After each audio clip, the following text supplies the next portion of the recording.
Ada mesin ni, korang boleh potong konkrit yang keras dengan sangat mudah. Yang ni mesin konkrit cutter dari Yato.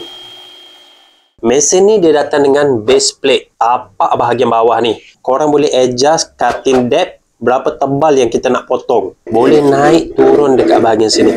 Boleh adjust berapa dalam yang korang nak potong dekat sini. Maximum cutting depth yang mesin ni boleh potong 125mm. Kalau pakai base ni, dia lebih stabil sikit. Mesin ni susah untuk sengit. Dia support bahagian bawah sini. Mesin ni dia ada bagi sekali dengan roda macam ni. Bila pakai roda, mudah sikit untuk gerakkan mesin ni. Korang boleh guna mesin ni secara handheld. Roda ni boleh pasang dekat bahagian bawah mesin ni. Mudah sikit nak gerakkan mesin ni.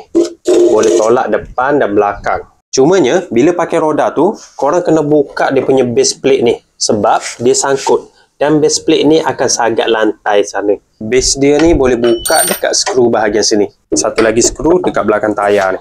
Satu lagi skru dekat bahagian cutting depth ni.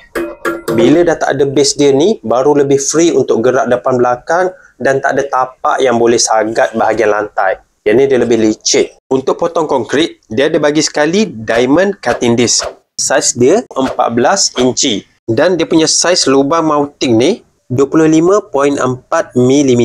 Yang ni standard size untuk kebanyakan mesin. Korang boleh pakai kering dan basah. Yang ni wet and dry cutting. Nak pakai air boleh, tak nak pakai air pun boleh. Bila korang buat kerja potong konkrit, nak potong cepat, tak perlu pakai air pun tak apa. Tapi bila potong panjang, potong lama, lebih elok korang tarik air untuk siram dekat dia punya blade ni. Sebab bila pakai air, dia boleh sejukkan dia punya mata ni. Mata ni akan jadi lebih tahan lama. Dan bila pakai air, habuk dari kita potong konkrit tu dia lebih kurang.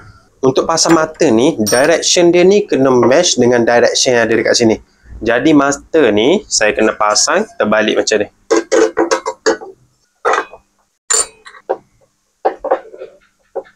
Dan yang ni dia ada bagi sekali tilting guide. Benda ni akan jadi cover habuk konkrit yang lalu ke arah sini.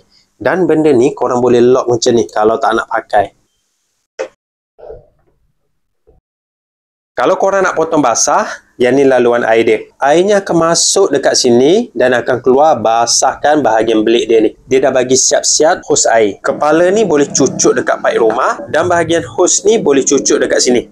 Dan kalau korang nak potong kering, korang boleh sedut habuk tu guna vacuum.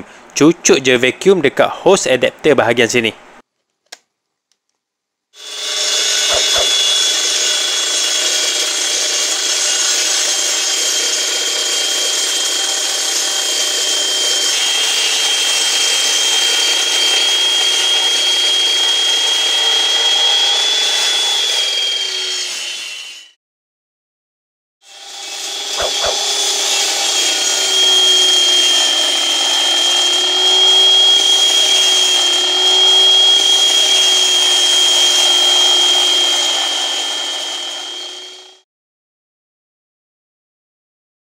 Jadi itu saja untuk video kali ni.